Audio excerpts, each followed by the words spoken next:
Hey guys, it's Nick, and thanks for tuning in to Long Island Wargaming. I want to apologize about the last book review for the Dark Elves. It was really crappy, so anyone that watched the whole thing, I apologize. I know it was really laggy. But anyway, this is going to be the first game. I also want to warn you guys, I'm not a Dark Elf player, but I want to try them out. I've never played with them in any edition, so take everything I do with a grain of salt. I also wanted to go ahead and make a list that would be just introducing some of the other stuff. It's not going to be a super competitive list, but it's going to have some of the newer stuff. And I did play against Ryan, and he brought High Elves, so you got your classic Dark Elf versus High Elf. And let's take a look at the list that I put together. So I'm running a level 4 Sorceress with a scroll and a ward save. It's going to be the General. It's going to have the Dark Magic, running a Hag with the Witch Brew, a Cauldron, and she's also running as the BSB, so it's interesting. I got just the BSB and the Sorcerer. Keeping it pretty simple, running 35 Witch Elves, running 10 Crossbowmen, 25 Crosshairs. I just want to get the Crosshairs in the field. I've always liked the unit. I thought they were cool. The fact they've got better armor now, I want to see if that really makes a difference. They're not the best choice at times, especially with Witch Elves being core. I brought some Harpies just as some chaff. Maybe they'll go up for some War Machines, 2 Repeater Bolt Throwers, 25 Executioners. I brought the Scourge Runner, which is a chariot that has a huge harpoon launcher. Maybe there'll be some monsters on the battlefield. Maybe there'll be, say, a Great Eagle. And for anyone that doesn't know, when we play with Long Island Wargaming gear, we usually play against the same people, and we know what armies we're playing, and it's not a tournament-style list most of the time, so there will be tailoring. So this kind of had Dark Elves versus High Elves in mind, and you might see the same thing with Ryan's list. I took the Doomfire Warlocks. Originally I was having 5, but I had 50 points, so I just wanted to get the game rolling, so I made it a unit 7, which is interesting, and the Carabidus. I don't think this thing is amazing by any means whatsoever. It's interesting, but we'll get it onto the battlefield and we'll see what happens. So for magic, I end up with Power of Darkness, which is great. It's like the old one where you get extra power dice. However, there is a downside. You could take a wound if you generate 3 power dice, but it does give a friendly unit strength bonus of +1.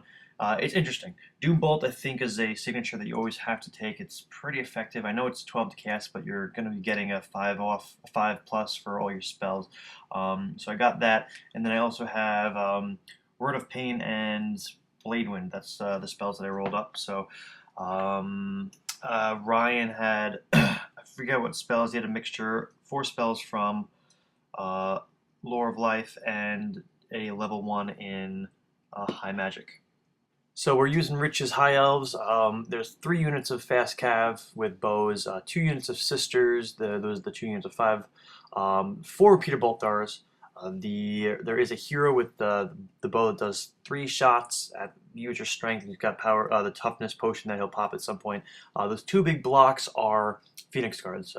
We don't know where the Phoenix Guard models were. I think Rich has them at his house. So we have Spearmen just at the back with Phoenix Guard in the front, and then those two black units are just 3 ranks of bowmen, and the caster, level 1 casters in the one in the middle.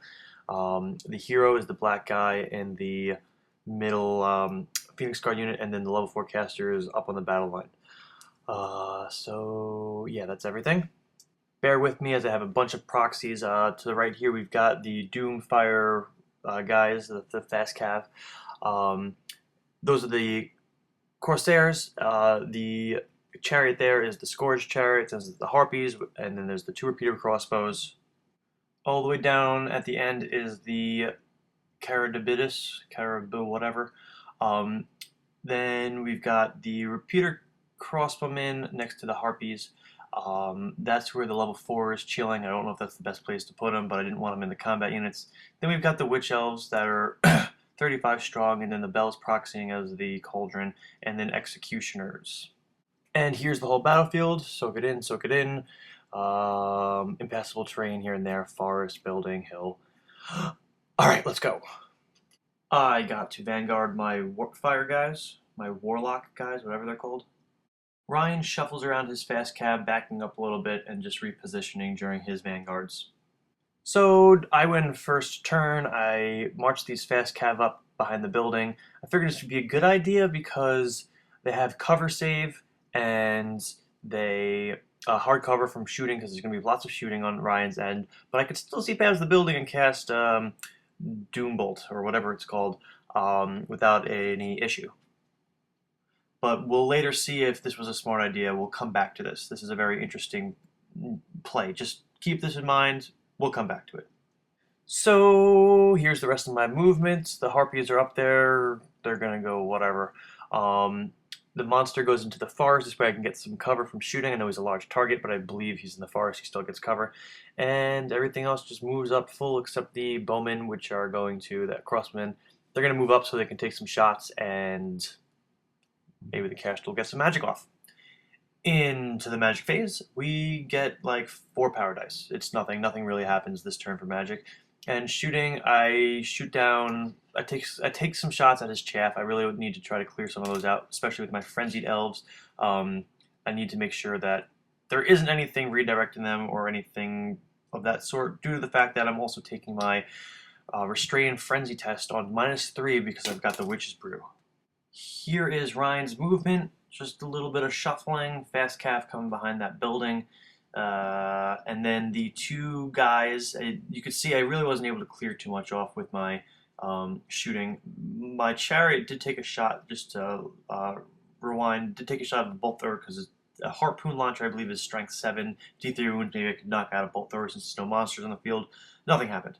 So I was only able to take out a few of the fast cav. The 2 are sitting in front of my witch elves, and they're going to have to charge unless they are able to, restrain. So I actually snapped a photo of Ryan's spells. So for the level 4, he has Regrowth, Flesh to Stone, Throne of Vines, and the Dwellers Below. And now I have really no excuse for what happens next, and I know I'm going to get a lot of shit for this, but I let Throne of Vines through. I don't know why. I've done this in the past. I have no excuse. But nonetheless, it gets through. Send me hate mail. It's fine.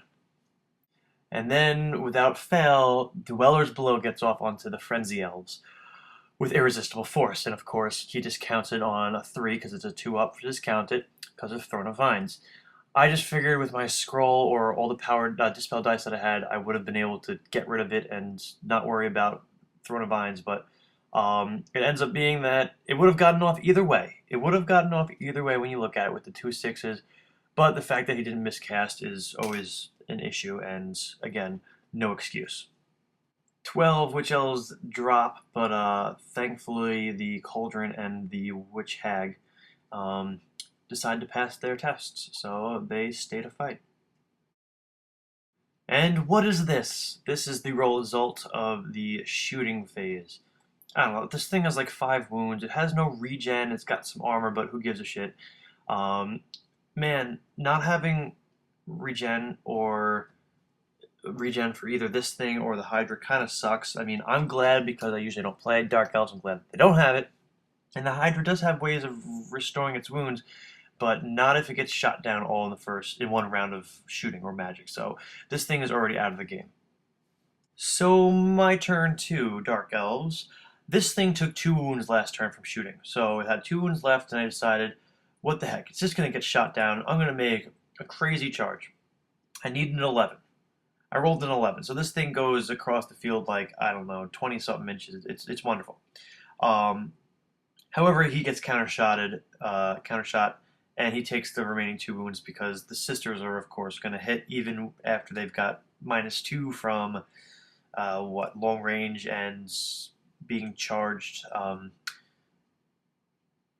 So yeah, they still go ahead and do that. And the thing only has toughness 4 and like, I don't know, 5-up armor save. So for 150 points, it's cool, but I don't know. Maybe putting the Beastmaster on it.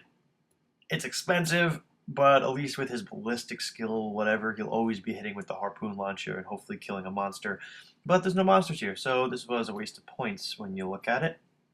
And this is the rest of what's going on. My fast cav, the bolt thrower, are going towards his bolt throwers. Now, these guys have movement 9. They could have been here last turn or a little bit further back with their march of whatever 18 inches. So keep that in mind because they're you can consider them to be a turn behind as this game plays out, and consider how that might have changed everything. So these guys are up there.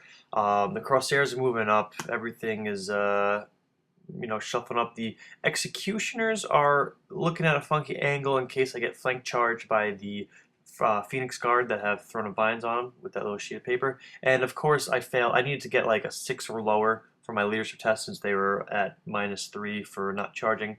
I was gonna just not charge and then shoot down those guys with the crossbowmen, but whatever, they're in combat, so I decided to do this thing where I move the crossbowmen up, and I believe they have to stop an inch away from a friendly unit when they pursue or overrun or anything, so they would just stop there, and it's not a big deal. I'll like kill those two guys with my impact hits. So this is a shot of the end of the turn. I'm able to do some magic. I believe I got off, I got like, I think I rolled 3 for Winds of Magic, so I just did a magic missile or direct damage, and I did some damage to maybe the sisters. I like the lore now, because if you're going to do some damage against like T3 things, you're in good shape, because odds are you'll roll doubles with the signature, with the lore attribute, depending on what spell you're doing, and you're going to get some additional hits on whatever you're going to cast. So even with the hexes, you roll doubles, you get 2d6, or if you get triples, 3d6 strength 1 hits, which isn't a big deal, but it's armor piercing, and you know what? You get a couple sixes, well then you got a couple extra wounds. So I don't know, it's cool. I like it better than some of the other signature, but lore better than some of the lore attributes on other lores, I believe. The fast cav are down to 1 guy. They'll end up fleeing and just never coming back, I think. And sisters are gone, and then the 2 fast cav I end up killing with impact hits. So this is Ryan's move for turn 2. His Phoenix Guard backing up. He's playing a very defensive high elf list. Lots of shooting. Phoenix Guard are gonna, take whatever shots or magic, no problem, because they've got that 4 upward save, or one of the units has the World-Bound Dragon, of course. So whatever. The fast cav are coming behind, so they can either shoot at my crossbowman, which I believe that's what he ends up doing, but he's also getting ready to charge my repeater crossbow that's off screen. The surviving sister decides to run up and just be a redirector or a blocker, so I'm going to have to waste a turn dealing with her. Nothing really ends up happening in the magic phase. There is a handful of shooting, of course. The Corsairs and the Warpfire, the Warlock guys, they end up absorbing a handful of shots just based on the fact that they've got the 4 up ward save on the cav and then the 4 up armor with the Corsairs. And I mean, maybe getting them out sooner would have been more interesting, the fast cav, because they would have been absorbing up shots or distracting Ryan, and maybe the monster wouldn't have taken as many shots up front. But also the sisters and the archers to the far right end up knocking down the executioners to probably maybe 15 guys left. So that was pretty tough. So in my turn 3, I get a little desperate with my executioners and say, well, they're going to get shot down anyway. I might as well go for it. They make a huge charge against the sisters. The only target I really thought I could take out. They needed a 10 maybe, and they went for it and they got it. So that's awesome. They still countershot and knocked down like 3 guys along the way, which is depressing, but that should be good combat. Should be interesting. Maybe it'll cause some panic to the surrounding units. Here's my remaining moves. The Crosshairs go into the sister, the Warlocks go into the repeater bolt thrower thing, and then the cav in the back, you could see last turn they ended up knocking out more crossbowmen than I actually remembered. So in this movement phase, I actually moved my caster into the witch elf unit, which is interesting because they can start killing her. But I think I have a better chance of surviving there. I have a ward save, and it only happens on a 50-50 chance. Plus, this is a fun game, so let's make it interesting. Essentially, I'll roll throughout the rest of the game to make sure she doesn't get eaten alive. Again, my Winds of Magic is terrible. I believe I rolled a 5, and I didn't get anything off. It's really neck and neck when you've got High Elves versus Dark Elves in terms of magic. Ryan was having more success than I was. He was rolling for the first half of the game Winds of Magic like, I don't know, like anywhere from 10 to 12, and I was rolling less than 5, so nothing happened. So with counter shooting and combat, the sisters were able to kill, I forget, a few guys altogether. Oh, two more in combat, that is. They have always strike first, where I don't because I have always strike first and always strike last, so I cancel out. They're going to have higher initiative, maybe, the sisters. Either way, they had always strike first with fours to hit and fours to wound. It wasn't that hard for them to peel off two guys. I do have heavy armor, but oh well. I end up killing all of them but one, or I end up killing all of them, I think, because it's not hard for me to hit because I'm going to reroll with missed hits due to hatred high elves, but also to wound. I'm going to wound on 2+, but then I get to reroll my ones, so they're pretty effective with their probability. It's just I've got none of them left. So they end up overrunning and killing the breaking single sister that remained, and then I run into these brick of bowmen, which I think is going to be an issue for the same reason. They're going to have always strike first, and he's just going to slowly peel me away. I've got no ranks, so that's going to be annoying. So I kill the sister, no problem. I let her run. I don't think she ever rallies, and I just reform to face the rest of the high elves. So these guys plow through without any problem. So just think about it. Going back to that, if we did move them ahead sooner, would it have played? I would have gotten to that second repeater bolt thrower sooner, and then I would have been hitting those bowmen sooner. So yeah. All right. So in high elf turn 3, Ryan's turn 3, these fast cav go into the repeater bolt thrower. I should have shot at those guys last turn. I forgot they were really back there. Everything else kind of shuffles back. He gets those Phoenix Guard ready to take on my maybe overrunning warlocks in future turns, so he's pivoted to face them. I still have a handful of Witch Elves, so that could be nasty. So as expected, in his turn, he ends up killing the repeater bolt thrower, and I kill his bolt thrower and overrun into his archers. And then this is an image of my turn 4. I march everything up as fastly as I can. There's still a grind going on the bowman in the top of the frame. And then I have only taken a few casualties on the crosshairs, so they're at full strength. And during magic, I do get more dice. I'm no longer rolling low wins. I think I got wins maybe 8, so I had 4 dice, 4 dice. Instead of doing magic missiles and shit into the Phoenix Guard, because they've got a good ward save, I decided to go ahead and do the weapon skill, ballistic skill drop onto the Phoenix Guard that are in the middle.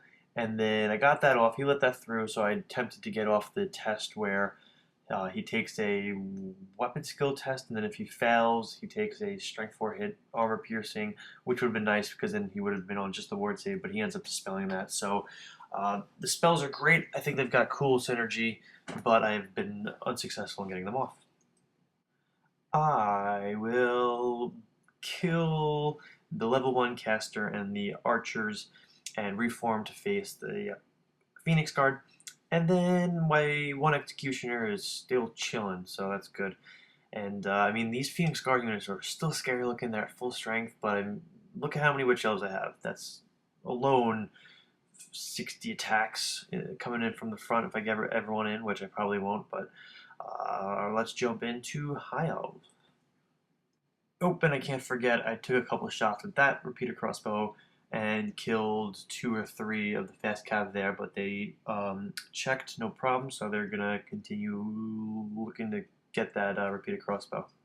So High Elf turn 4. The Phoenix Guard issue a charge onto the Warlocks. I issue a fleet. I really don't want them to get ripped up. They're worth 200 and... No, they're worth, I don't know, 175 victory points, and they would have gotten destroyed pretty quickly, just based on combat res. I mean, they do have decent attack power, and they have the ward save, but whatever. So I flee, Ryan redirects into those guys, into the Corsairs. That's going to be a mess. These guys march up full, which is smart because I can't flank the other Phoenix Guard unit in case I do not break. And yeah, that's that. So note, we still have Throne of Vines on this unit, and he does go to get Flesh to Stone off, which is scary because that Phoenix Guard unit that is not yet in combat. He wanted to beef them up for when the Witch Elves come in. I'm able to dispel it. I'm happy. I'm feeling good. So I think I could take that unit on no problem. Corsairs, yeah, they're going to be out of the picture, but at least I can go for a tie. I doubt I can get a minor victory at this point. Oh my gosh, they're closing in. And here the inevitable happened. He bites it. So nothing to say in this frame. Go ahead and just take a look yourself. Yeah, so let's move on to the next one. This is Dark Elf turn 5. Corsairs are completely wiped out. And then the Warlocks, there's 2 less now, but they are completely rallied. And this is all that's left for me. So I finally get Winds of Magic for like 10 or 11, which is nice. However, I go maybe 4 dice for Doom and Darkness onto the Witch Elves so they can get the extra strength, which would be nice. But I decided to miscast, which ends up blowing up 9 of my own guys, and the position where the caster was didn't. It was in like the far left corner there, so I was unable to blow up any of the Phoenix Guard, which really sucked. And then he cascaded off the field, so yep, that was it. He was gone. But I was able to at least use the remaining power dice for the Warlocks at the top of the frame to do Soul Blight onto the Phoenix Guard. So they had, I think it was minus toughness and minus strength. So it was in my favor statistically to be able to grind them down a little bit more easily. But I lost the general and the caster, so that's terrible, and I'm no longer getting horde attacks, so yeah. These guys get shot out. That's where the fast cav were, and they are no longer there. So this was a grind here. What really helped me out was the fact that we were both initiative 6. If I was initiative 5, I would have been screwed. But I mean, there was a lot of ward saves going on with the Phoenix Guard, but I had poison attacks. I was re-rolling my missed hits, which was getting me a lot in, and then I was also going about what, 2s to wound because I was strength 4 and he was toughness 2, so 2s to wound and reroll missed 1s was very beneficial. And so I was able to knock out 2 ranks of his. He still had a rank left, so he was steadfast, so he was on I guess leadership 9 reroll, so he didn't break even though I was able to peel off a lot of his guys. So yeah, and the ward save for the 5-up ward save for the Witch Elves is definitely very useful. So for High Elf turn 6, or turn 5, he reformed here and he used the, I forget what the name of the bow is, but it's the 3 shots at strength of the user, and he used the power, toughness, the potion of strength or whatever. So he was able to kill the rest of the Warlocks, and some other shooting from bolt throwers and bowmen across the battlefield knocked them out without it being an issue. So they were peeled off the battlefield. And this is actually the last shot I have. This is still Ryan's turn 5. There's one Witch Elf left hiding on the other side. However, in turn 6, he's able to get Flesh to Stone off, so I'm not able to do any more damage. And we just stopped turn 5 because we declared him victor. And yeah, so this is the last shot. So I just did a post-analysis recording, and then it decided to delete itself, so I'll just keep it simpler and it'll be shorter this time. So from left to right, the Warlocks did fine. Run them in 5. I don't think 7's necessary. I just had too many points. They were good for channeling, additional channeling. Like I said earlier, if I was able to rush them up through sooner, I would have pressured that flank a little bit quicker. It would have made an impact in the game, hopefully for the better. Crossstairs are great, but I just think Witch Elves are more effective. Their arm is cool, but if you have a Cauldron, then you're just going to have a 5-up ward save with the Witch Elves. The Corsairs, since they're not frenzied, at least you can streamline the Witch Elves in and guide them into combat. But I mean, if you get the Crosshairs in, then you give them Frenzied from the bound spell from the Cauldron. The Chariot is cool. It'll be good against monsters, but I think it's useless in this case, especially with a lot of ballistic skill shooting, which isn't very common, but with the High Elves you see a lot of them. And that thing was taken down very quickly by shooting. And I think if there are monsters on the battlefield, it would be a little bit more effective. Harpies are always going to be hit or miss. At least against this list, they're going to be a miss because they'll be shot down, and then once they do make it to war machines, they're taken out pretty quickly. Against Empire crew, they'd be fine. Crossmen are always cool. I'm not sure if putting the caster in there was the best bet. Let me know what you think about that. The Witch Elves did great. I think they're the way to go. Um, and the ward saves in that unit are nice. The Cauldron itself having 4 up and then the unit having 5 up is decent. The execution is good. I think their statistics are great in terms of rerolling missed hits with the always strike first, but also getting choose to boom with the strength 6 great weapons and then having reroll missed hits. I think you need to have a nice chunk of them, especially since they're going to be going in initiative order, and against some armies that could be problematic. But yeah, actually no, they don't have reroll missed hits because they're not always strike first. Now that I think about it, they're just going in initiative order. So I don't know if that changes my opinion on them, but let me know what you guys think. Are you laughing at me? All right, I'm getting laughed at across the room. And then the big Caradivis, or however you pronounce it, was completely useless to me. I'm sure people will figure out how it gets put together and works. So let me know what you guys think. This was not a terrible disaster, but stay tuned for the next one. Spacebar. Charybdis. It's Charybdis. Charybdis.